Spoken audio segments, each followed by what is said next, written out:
So when we're talking about the finisher, we've got a variety of different sizes now to basically give you a bait for every different situation that you're going to be in, including from walleyes all the way down to panfish.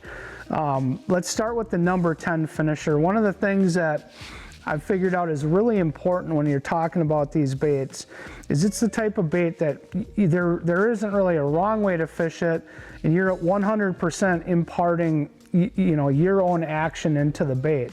So because of that, the rod selection is very important. So let's start with the number 10 finisher.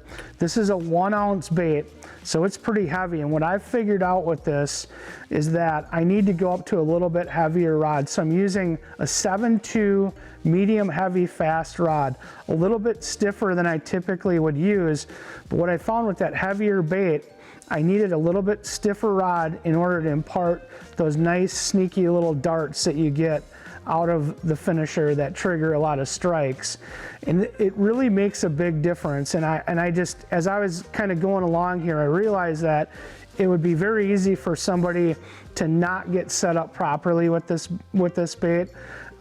This for sure is the setup that you want with that number 10.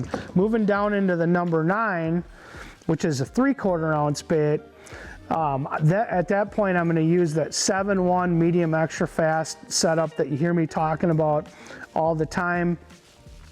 With all these, I'm going to be using a 15-pound or equal diameter leader. It's super important to have that, that heavier fluorocarbon leader to not only impart the proper action into the bait, but to keep the bait from fouling as well. If you go with too light of a leader, the bait's going to flip on itself. So 15-pound is perfect for both of these baits, and the 7.1 medium extra fast delivers just the performance that I need to impart the proper action, but also that extra fast tip. I can quickly drive the hooks into this bait. I'm also going to use the same setup with the number 7 finisher, but when I drop down into the number 5, at that point I'm going to drop down my leader size to 10 to 12 pound fluorocarbon, which again, the 15-pound is going to actually hamper the 5, so you want to go a little bit lighter to get those sneaky little darts out of the bait.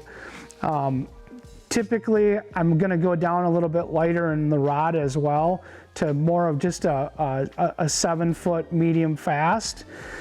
Same thing as we go, we've got a number 4 now to fish.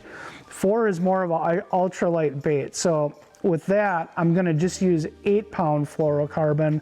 I found that that works really well. And again, because it's more of an ultralight bait and you're fishing it more for, panfish in situations like that where they don't want the bait moving a lot, just short little pops and twitches, that 8-pound is going to get you a lot more strikes. So pay attention to not only your leader size, but the rod setups as well, and you're going to catch way more fish on the finisher.